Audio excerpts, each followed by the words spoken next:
Hello everybody, so today's video is going to be a bit of a different one. I'm in my kitchen today for the first of my vintage cooking videos, so I apologise about my shaking hands because I'm currently holding the camera. Today I'm going to be doing, as I said, my first vintage cooking video. So I've got my vintage apron on, which I showed in a haul.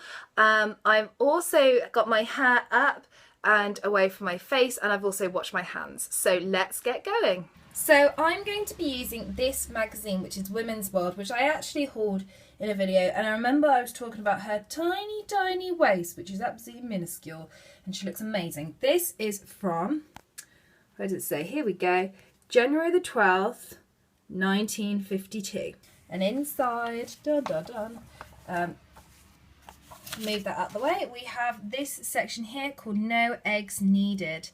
1952, of course, it's still a time of rationing, and we are actually going to make these today, which look really scrumptious. It says, cakes for tea present a problem when eggs are scarce, as every mother knows. So here is another selection of eggless recipes which you may like to try.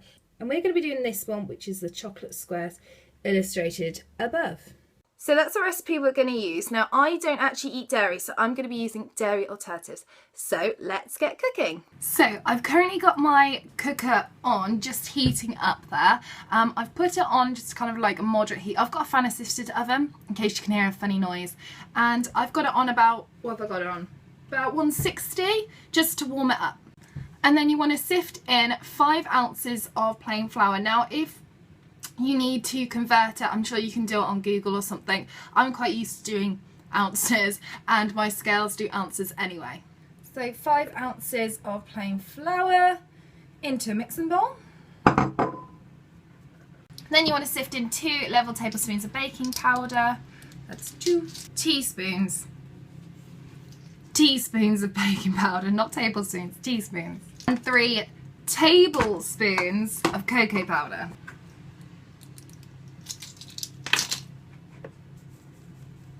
Then you've got to get a bit mucky and rub in, so take your sieve away and rub in 1.5 ounces of marge, or in my case, my dairy-free marge.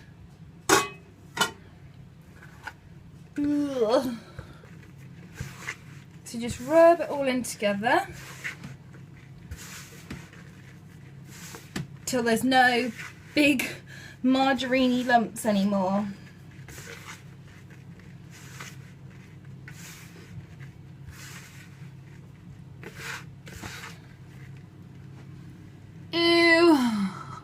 I'm going to wash my hands now. Then it says warm together 2 tablespoons of syrup and 6 tablespoons of milk.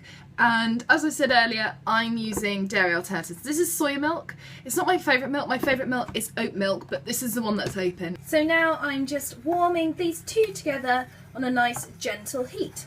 So once combined, you want to put the wet ingredients into the dry.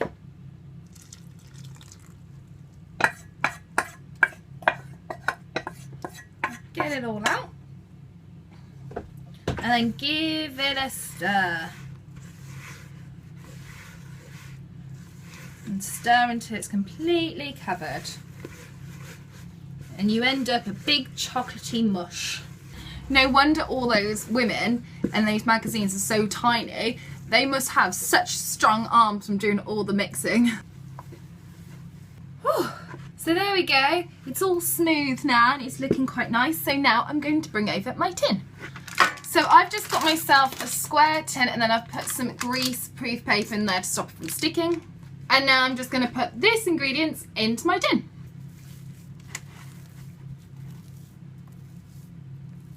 Plop. So there we go, there is my cake in the tin. So I'm just going to pop this into the oven now. Now, as I said, I've got it on about 160, but it depends because I've got a fan assisted oven. And then I'm going to put it in for about 20 to 25 minutes. On the instructions in the magazine, they said to do it for 40 minutes. However, 40 minutes would just absolutely burn it to a crisp for my oven, but just keep an eye on it in yours. In it goes. And I'm going to set my timer for 20 minutes. Now I'm going to make myself a cup of tea. So the cake is out of the oven now. I'm just going to do the knife test to make sure that it's all clear. Yeah, it's all good. So now I'm just going to put it on a baking tray to cool down. So now my cake has cooled, I'm going to melt 1 ounce of margarine in a pan. And it sounds strange, but I'm going to put the kettle on because I'm going to need some warm water. Once your kettle's boiled, put the water into a little bowl that you're going to put your warm mixture on top of. Make a bit like a bain-marie.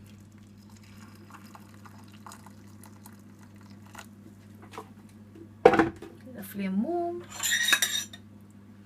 So that's just going to sit on top now and it's going to stay warm. So now I've got to add 2 tablespoons of cocoa powder and 2 tablespoons of sugar. Then you're going to add a tablespoon of warm water.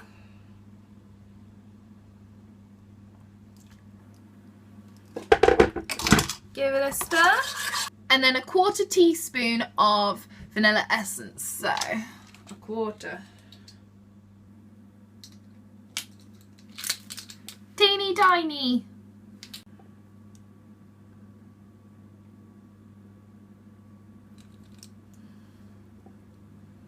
In you go. And then just stir it until it's lovely and smooth consistency. Oh.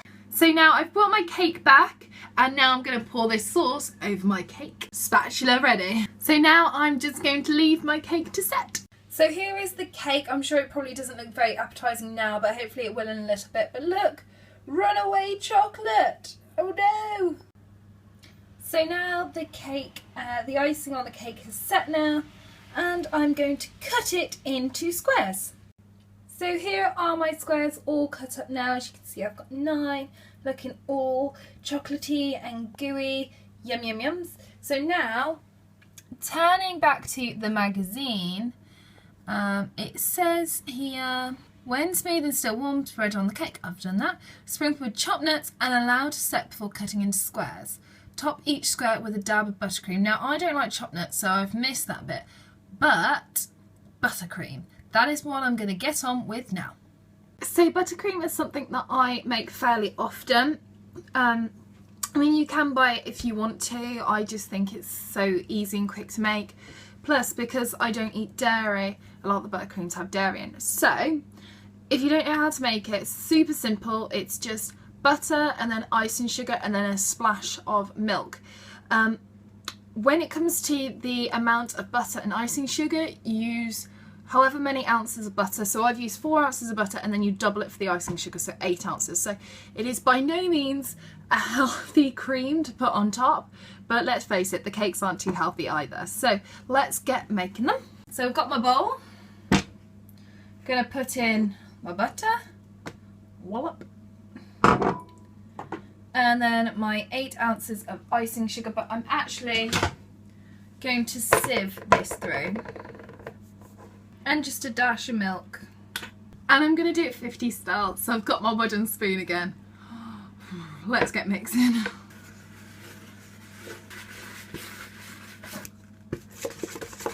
Yum yums. So I'm going to put that mixture into one of these things now so that I can push the icing out onto the cakes and hopefully make them look slightly nice and presentable, but we'll see.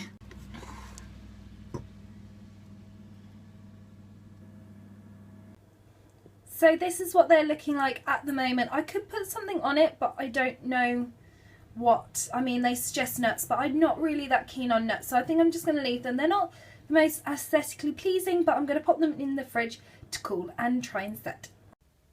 So here they are. Here's the finished product. These are my cakes. I suppose I should try one. So the proof is in the eating after all. So here I have my little one on a plate. So let's try it.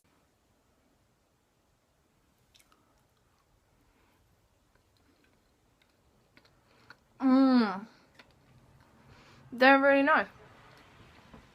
They are absolutely delicious. So I hope you enjoyed this video.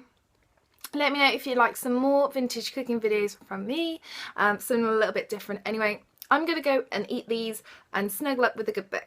So take care and I shall see you soon for the next video. Bye!